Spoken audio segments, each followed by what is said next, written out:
Welcome back to Stationeers, and we're down in our furnace sorting area just to do some, well, I've already done some cable cleanup. We've got two and a half stacks of cable just from cleaning up these rows that we had. I'm now just going to put in the system I was talking about last episode, which is to say the thing that will clear any jams, or at least that's the hope anyway. So if we put a batch writer here, and I'll just put another one here. Not a batch writer, this is just going to be a logic reader. Yeah, let's give that a go to start off with. And then we can just grab some cable. We're just going to hook this up to the rest of the system. So we're going to need a junction at the top. And by the way, the writers themselves, or the I/O units and the other chips, now work with this auto-rotate system. So that's really nice. Do definitely like the idea of that one. Let me just put this cabling in 1 second. Okay, so here we are. We've got a logic reader. We're reading the chute bin's power state. Okay, it's currently 1, which is good.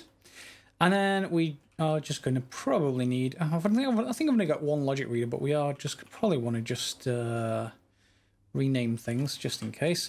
So chute bin power on. Oops, let's turn that back off again. And then we're going to read that. Chute bin power on. Good. And we're going to output it to the arc furnace. And we're going to output the activate setting and turn it on. Okay, so if I just head upstairs now, hopefully this will work, but we'll see. Well, I've got some commenters suggesting other things too. So this is on. That's off at the moment. If I press on, will it try and activate them? Yes, it will. So hopefully if there are any jams on any of those, that will solve them. I hope. Is there anything in here? I got some silicon. I thought I'd put some gold in. Hopefully there's no jams in there. Let's just see. Clear the stacker. Yeah. So I've got some gold for just 4 gold. It's a shame. I was hoping I had more than that in the system. Never mind. So yeah, whenever you actually need anything putting into the system, you can make sure you clear the jams just by flipping this switch off, on and off, and that doesn't mean you don't need a separate switch. And of course, you can switch this off whenever you don't need it. It still won't matter if there's still stuff in the system. The other chips will handle the activation. It's just that this will remind you whenever you come in to deposit stuff, just to turn it on, and that'll also clear all the jams. I did get some other comments from people saying various different enhancements to these chips downstairs. So I will monitor this. If this is simple enough to make it work, that's cool. I can leave it at that. If it's not, well, some of those other systems will hopefully work as well. A lot of them require us to check the states of the import and export, and then do certain comparisons, so we're not dealing with both at the same time. Other bits and pieces like that we can do, but don't necessarily need to start with just straight away. Now, a couple of things, and this is something I got from some commenters as well, and something that we should think about. The Mars planet varies in temperature now, between nighttime and daytime. So during daytime, we've got, obviously, positive degrees Celsius. Now, what I don't know is if that will be enough to cause various ores to sublimate or melt, etc., at certain pressures. For example, ice, I got a commenter that was saying, yes, at 3 kPa or 2 kPa, 20 degrees Celsius is enough to make ice or water boil. So if that is following the ideal gas laws and the other laws of thermodynamics in game, then we may have a problem, because if we grab some ice, it'll immediately turn to water, then maybe boil off. I don't know whether boiling's actually in game. Oh, I've got 6 IO. Cool. So we're going to have to deal with that. Now, previously, all that was happening is I could just leave them on the floor. Didn't have to worry about them at all. Now, maybe not so much, and even further, volatiles. So what I thought I'd do is let's just test that first of all. Let's just see how well that's modeled in game. I'm just going to go and swap my tool belt from mining belt. And then let's just, while it's daytime, grab my mining drill and see if we can find some bits and pieces of ore. I don't want very large amounts of ore, just in case there's some kind of issue. 1 second, let me just go and find something. Ooh, there's something. So we're just going to grab these. And, you know, just 1 or 2. Let's just see. 9. Okay. If that is indeed volatiles. Is that volatiles? Yes, it is. Okay, and then we also want some ice as well. Are you well, oxide? That'll do. Let's check, double test that as well. And then we want some ice. So we want all 3 types of ore that aren't really stable at all, or aren't really stable in atmosphere. Let's say, and we'll use this to test the atmosphere. Let me go and grab the ice because it's often a little bit harder to find around here. And that's actually an interesting thing. If this does boil water, does that mean that the ice is only going to be found underground? Because if it's sticking up out of the ground, well, is that ice? It is ice. Clearly, clearly this is fine, or at least it is while it's still in the ground. Let's head back to the base. I'll cut forward, and then we'll see if this actually has problems during the day. It's at 14 degrees now, so we better hurry. In fact, I'm going to hurry straight away because I don't want that temperature to fall too much. So let's just grab some ice. That's certainly melting. Okay, let's grab some oxide. You're certainly melting. And volatiles, and so are you. Fine. So we're back to the same situation, if you remember, quite a while ago, when we were on the moon, that the stuff we actually pick up just disappears unless it's in a mining belt. And the problem I've got now is that I've just created this unloading system down here that pulls stuff out of the mining belt when I go out mining. So I could avoid that problem, you know, have a separate mining belt for volatiles, oxides, and water. Or we could think about what we want to do with those things. So volatiles and oxides and water. Water we sort of want to keep for hydroponics. We could split that into hydrogen and oxygen for other uses. That would need power, of course, but we've got enough power at the moment. We've got a nice, efficient solar tracking system. If you haven't seen the one in Space Engineers, please go and watch the Space Engineers episode, like, literally 2 days before this episode comes out. It just shows you the comparison of how easy it is by comparison to Stationeers. And that makes Stationeers a little bit more rewarding, of course. But, yeah, just go look at that episode. So, yeah, we're going to want them probably in our atmospheric system, aren't we? Realistically, we've got hydrogen, we've got oxygen. I can never remember which one of those two. It's this one. We've got oxygen and we've got water. Let's just take a look. How much do we have of each of those? So 351 moles, 610 moles, and 2.7 kilomoles. Good, because this has been fed from, obviously, our hydroponics system. And someone did actually ask, have I stopped growing stuff? It just happens to be that last time I did something, I made about 30 cereal bars. And those noms are keeping me going for a while. I'm getting a little bit sick of cereal bars. Cornflake cakes, similar kind of things to that. Little samey. So at some point, I think I'm going to have to grow crops, and I may well do it with that new block type that we have in there. So, yeah, I think we just want to get our stuff into the atmospheric system. Now, the problem with that, and the reason why I shut down this valve and its circuitry here, is that you can't just dump stuff into a furnace anymore. It doesn't work like that. It needs to be in an atmosphere enough that it will then essentially... Yeah, enough that it will then just essentially melt the stuff inside it. If I put the stuff inside that now, well, now will actually be fine at night time. So if I wanted to do this at night time, it's fine, but we want something a bit better than that, don't we? At least I hope so. And I'm trying to find a tool in a mining belt. What am I doing? So, yes, we've got to move the stuff that is going to be needed for our atmospherics into our atmospheric system. So we've got to extend this. Each of these are, of course, metals. And right now, what will happen is, because the sorter downstairs, the computer, isn't set to send anything but iron, copper, gold, and something else into our furnaces. Those will then go through here and out the back, or at least they will once I pull the handles. However, everything else will come out here. And that's not quite what we want. What we need is for some sort of sorter to say, okay, the only thing that comes out here is everything but, and then the other thing. In this case, the other thing would be the oxygen, so oxides, the volatiles, and the water. Now, those things should be routed to this furnace. Now I've got the tool belt on. I should be able to pull this up to see if I left the circuitry in place. I did.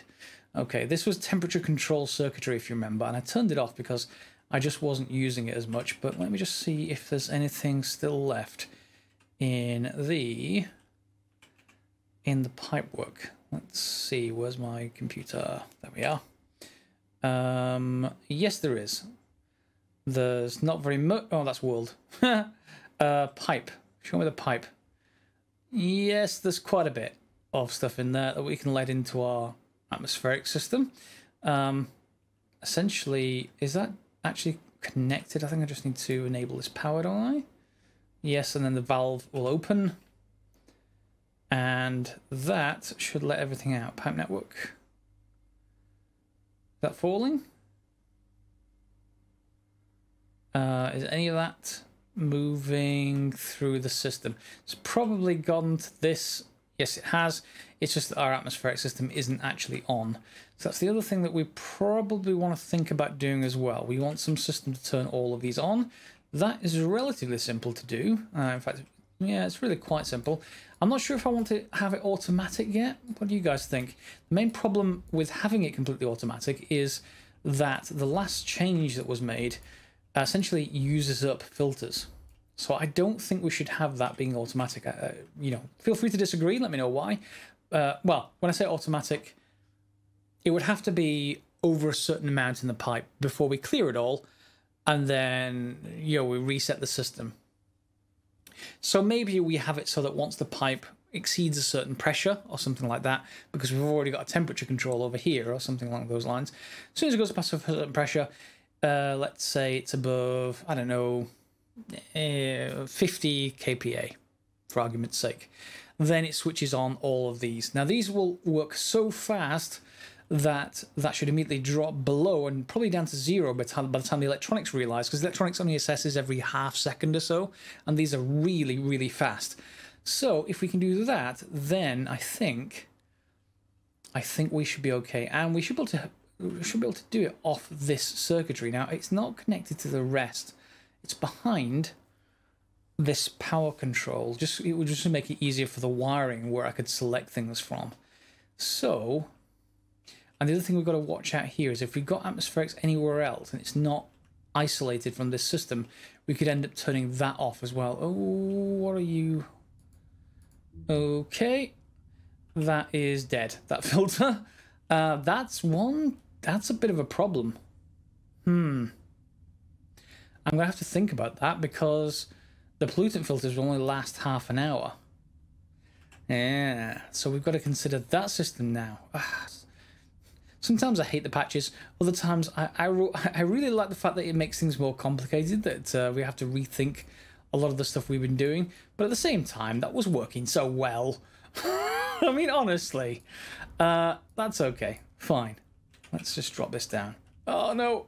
Oh, yeah. Now, by the way, when you use your jetpack, it launches you. It doesn't just, it doesn't just leave you in place.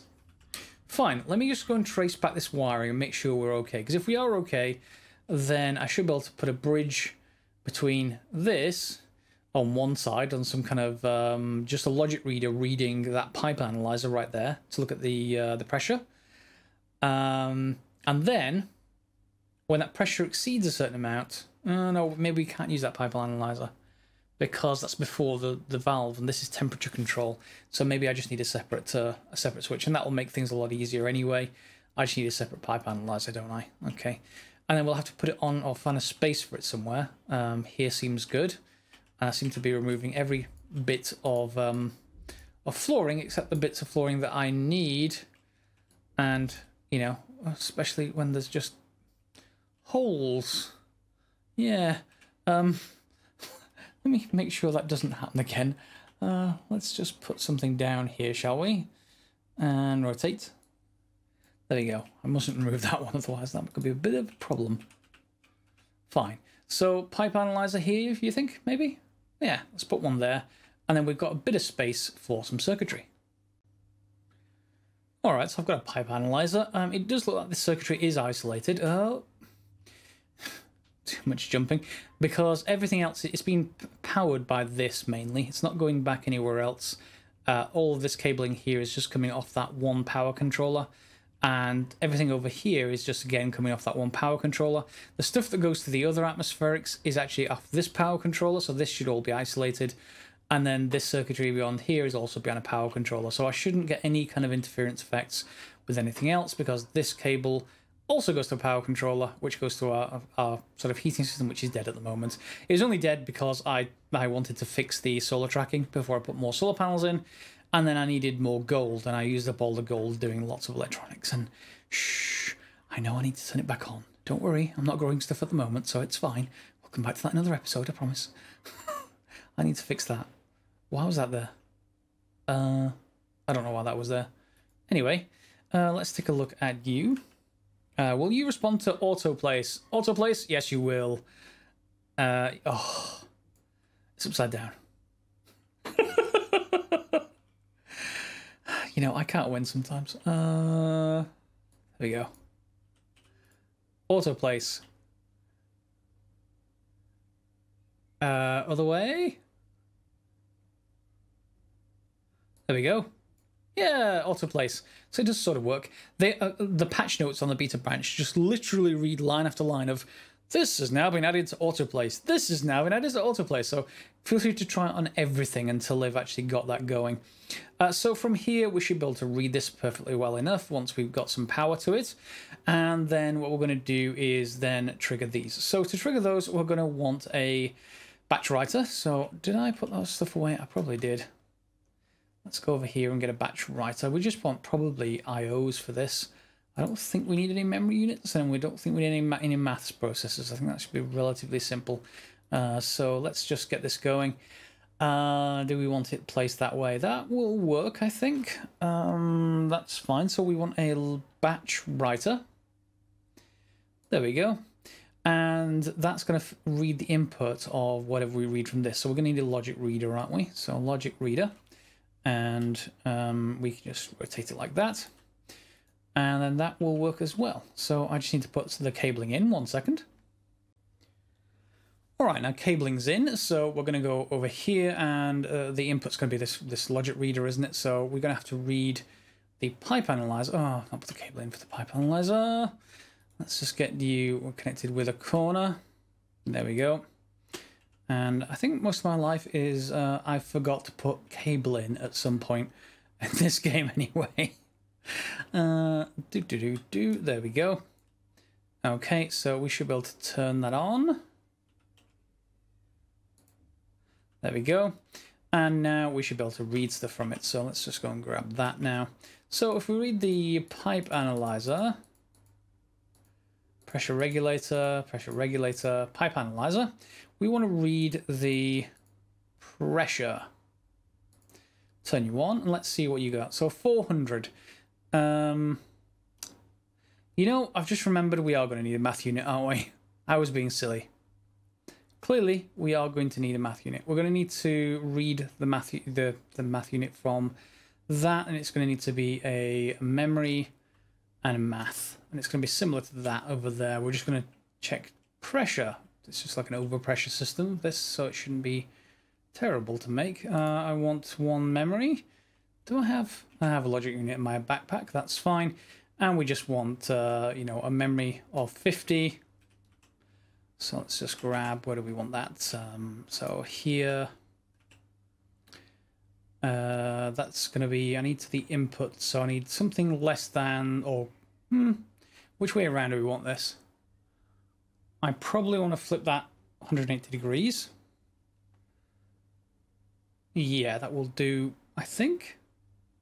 Yes, that will do, exactly. So the reason why is I just want to do a value less than, well, this is a math, it needs to be a select, but that's just fine. Let's put you in there.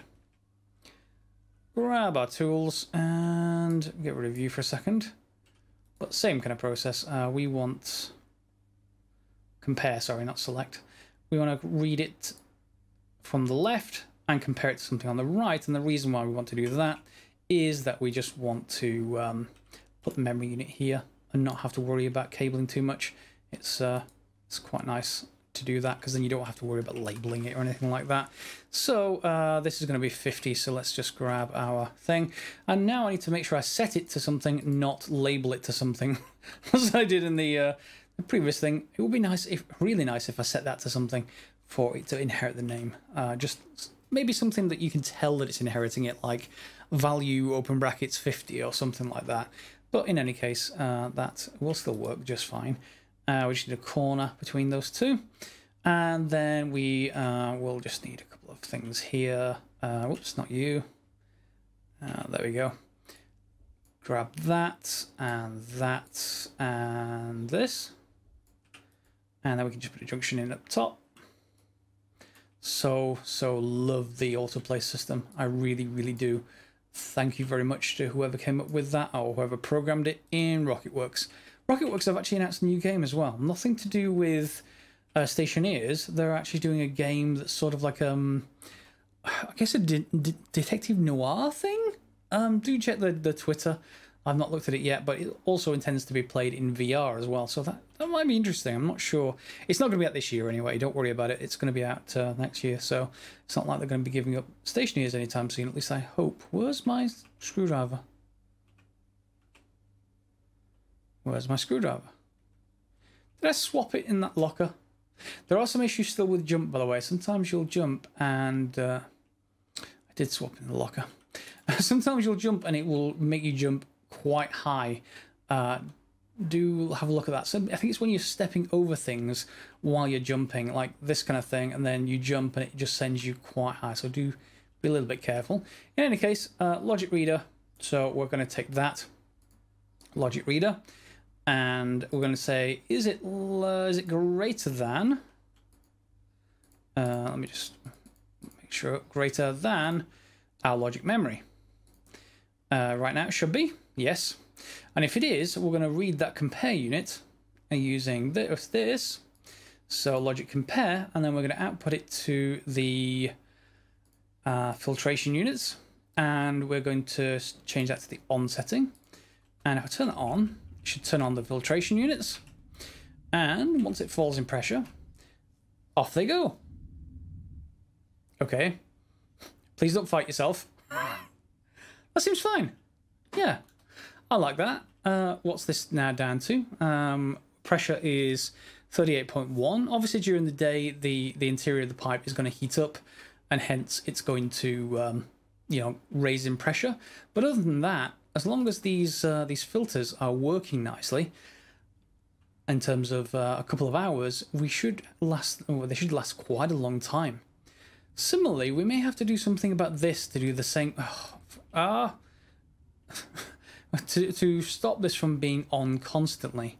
So we may have to, and we remember we didn't have a lot of the batch stuff when we actually made this. The batch slot reader is new. The batch writer, is that new? Is that new enough for this? I can't remember. Do we have it on the floor?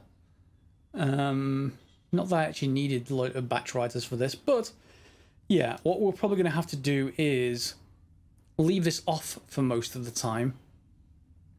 And then when we add, when one of these things are active, the heat or the cold pipe, I think we're going to turn this on when that happens and turn it back off again afterwards. And we'll see how well that deals with the heating and cooling effect. But, why me? That jetpack, there's just new changes with every patch, and it just works entirely different each time. In any case, that's working well. So we've now got auto input to our atmospheric system, which is what we need to then improve it. So to improve it further, we then need to put a sorter over here on the system, so that when anything when anything comes into this chute at some point, maybe even when we get to here, but probably underground, we actually want it to go a different way. So we'll have yet again another sorter that we'll need to control with this computer down here. And let's just take a look. Yep, so you'll be able to configure different sorters on here. We can only see one at the moment. One or two? Two. Where's the other one? Oh no, those are also on the same network above there maybe, so that's why we can see them. In any case, we'll name the sorter something and then set it up here to say anything that is or volatile or oxide or water we'll just send to a different chute. Maybe we'll have space here because this is where it's eventually going to be, so having a sorter here will be fine. So which side is the disposal side? That's the whitelist side, so this is the disposal side. That's slightly annoying because that's the opposite from where I want it, so maybe that is opposite from where I want it. That's annoying, but we can deal with it with a bit of spaghetti, I guess. And then we're going to send, I think, the other chute that way. Now what I actually just want to do is just make sure where I am underneath the ground. So this is in fact we can probably see it from here. We want to be 2 blocks to the left of the underside of this. So if we just head up here, when I get the right tool, no, right tool, there we go. We want 2 blocks to the left of this, to the right of it, sorry. So this is going to be underground now. So in line with this, which is basically this wall, we could go underground, hopefully, use that flatten mode, and we come out here. Maybe not. Maybe what I actually want is further this side. So I think we're going to have to go left back on ourselves. Ideally, we want it to arrive here. What we're going to do with this is either move it, and I probably will move it actually. It doesn't need to be in its current location at all. It can be anywhere off this pipe, in fact. We can even move it back here. That might be an interesting thing. Maybe we should move it to about here, and then it will feed into the same exhaust system from our furnaces as everything else. We'll get cooled with everything else, but we'll need to build a small room for it just to the left, just to the right of this. So that room is going to need to be filled with atmosphere, and that's going to need to be warm atmosphere.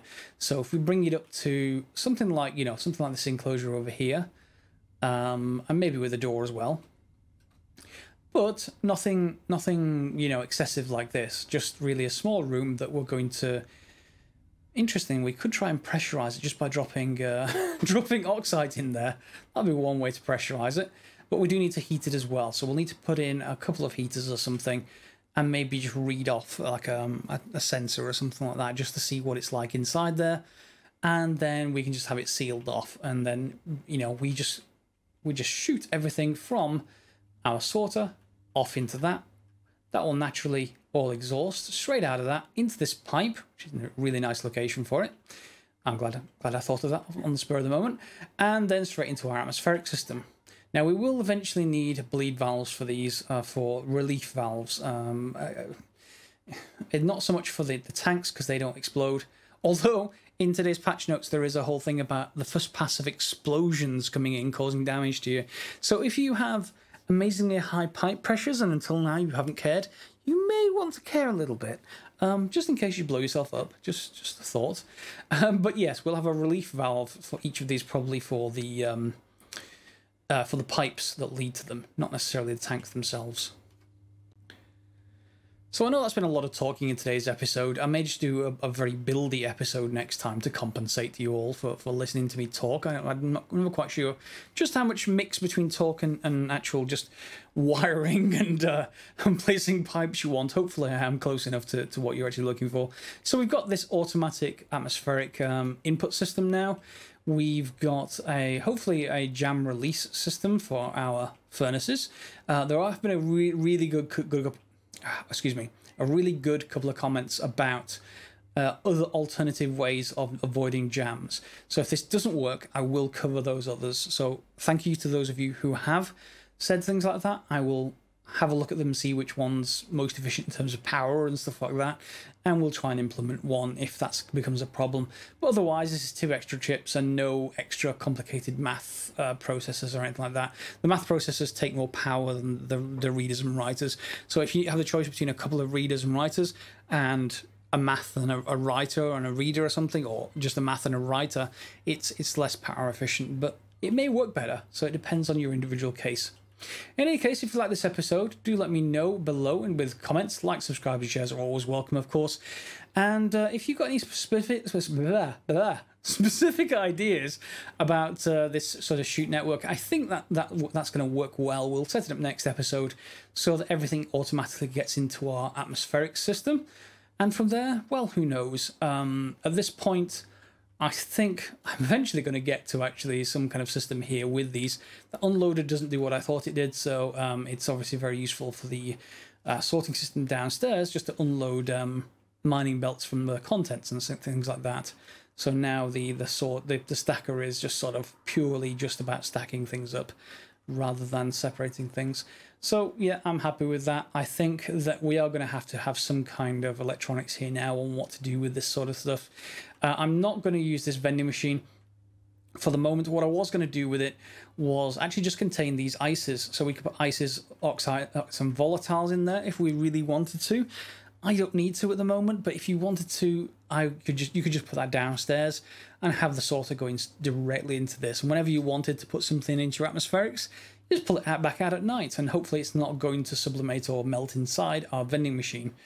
In the same way that it doesn't inside mining belts, inside lockers and stuff like that. But do let me know if you experience anything that isn't true there. If it does just pour water at the front of this thing, then hey, that'd be cool. Anyway, thanks a lot for watching, guys, as always, and we'll see you next time for some more Stationeers.